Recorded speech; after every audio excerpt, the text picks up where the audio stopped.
பண்ணிக்கிட்டு கால்ல விழுந்து அழுது என் வாழ்க்கை வீடா வச்சுதா. கல்யாண வாழ்க்கையில இல்லாம இந்த அடை இல்லாம அந்த அடை இல்லாம நடுவில் வலிக்கிறேன். சமாதான பேச்சுவார்த்தைக்கு வந்த இடத்தில் காவல் நிலையத்தில் வைத்து தன்னை தாக்கிவிட்டு காதல் கணவன் ஓடிவிட்டதாக கூறி கண்ணீருடன் தவித்து நின்ற பெண் இவர்தான்.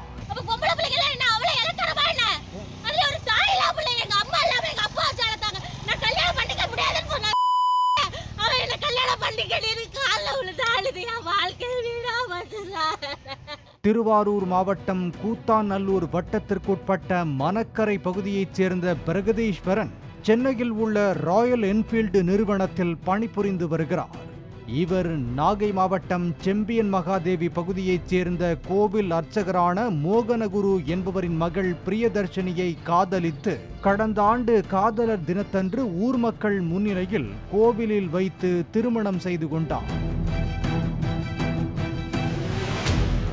ஒரு மாதமே பிரியதர்ஷினியுடன் குடும்பம் நடத்திய நிலையில் மனைவியின் நகைகளை பெற்று அடகு வைத்துவிட்டு சென்னைக்கு வேலைக்கு செல்வதாக கூறி சென்ற பிரகதீஸ்வரன் திரும்பி வரவில்லை. தொலைபேசியில் தொடர்பு கொண்ட போதும் உரிய பதிலளிக்காமல் தவிர்த்ததாக கூறப்படுகிறது. இந்த நிலையில் கடந்த 2 மாதங்களுக்கு முன்பு கணவன் தன்னுடன் சேர்ந்து வாழ மறுப்பதாகவும் தன்னுடன் கணவனை சேர்த்து வைக்க வேண்டும் என்று மாவட்ட எஸ்பி அலுவலகத்தில் பிரியதர்ஷினி புகார் அளித்தார். இது குறித்து விசாரிக்க திருவாரூர் அனைத்து மகளிர் காவல் நிலையத்திற்கு உத்தரவிடப்பட்டது.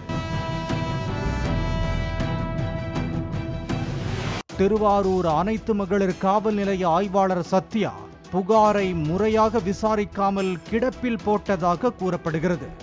இந்த நிலையில் பொங்கல் கொண்டாட சொந்த ஊருக்கு பிரகதீஸ்வரன் வந்திருக்கும் தகவல் அறிந்து வியாழக்கிழமை விசாரணைக்காக இரு தரப்பினரையும் காவல் நிலையத்திற்கு மகளிர் காவல் நிலைய போலீசார் அழைத்தனர். அப்போது குடும்பத்துடன் அங்கு வந்த பிரகதீஸ்வரன் தன்னிடம் வாக்குவாதம் செய்து தன்னையும் தனது தந்தையையும் தாக்கிவிட்டு தப்பிச் சென்றதாக கூறி பிரியதர்ஷினி காவல் நிலையம் முன்பு நின்று கதறி அழும் நிலைக்கு தள்ளப்பட்டார். யாருமே விசாரிக்கவே மாட்டேங்கிறாங்க சார். இந்த ஊர்ல பொம்பளை பிள்ளைங்க நான் அவளை கேவலமான ஆம்பளைனா அப்படின்னா எத்தனை பேர்ட்ட சார் கம்ப்ளைண்ட் கொடுத்துருக்கோம், எத்தனை பேர்ட்ட கேட்டிருக்கோம். அவளை கூப்பிட்டு ஒரு வார்த்தை இல்லைன்னா என்ன கிட்டையாவது பிடிச்சு கொடுக்கணும்ல. அவனை 2 கல்லாம என்ன நடுவில் நிற்க வச்சிருக்காங்க. போன வருஷம் தீபாவளியின் போது கொடுத்த புகாருக்கு இதுவரை அனைத்து மகளிர் காவல் நிலையத்தில் உரிய நடவடிக்கை எடுக்கவில்லை என்றும் 10 முறை காவல் நிலையத்திற்கு வந்தும் பிரகதீஸ்வரனை அழைத்து எவ்வித விசாரணையும் நடத்தவில்லை என்றும் பிரியதர்ஷினியின் தந்தை குற்றம் சாட்டினார்.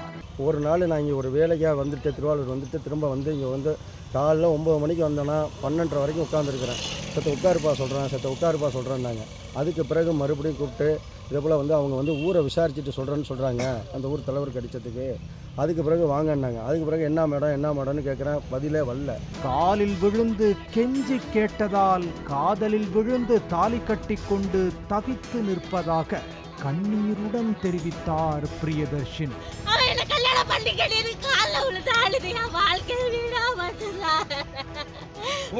வாழ்க்கையில இல்லாம இந்த அடை இல்லாம அந்த அடை இல்லாம நடுவில் வலிக்கிறேன்.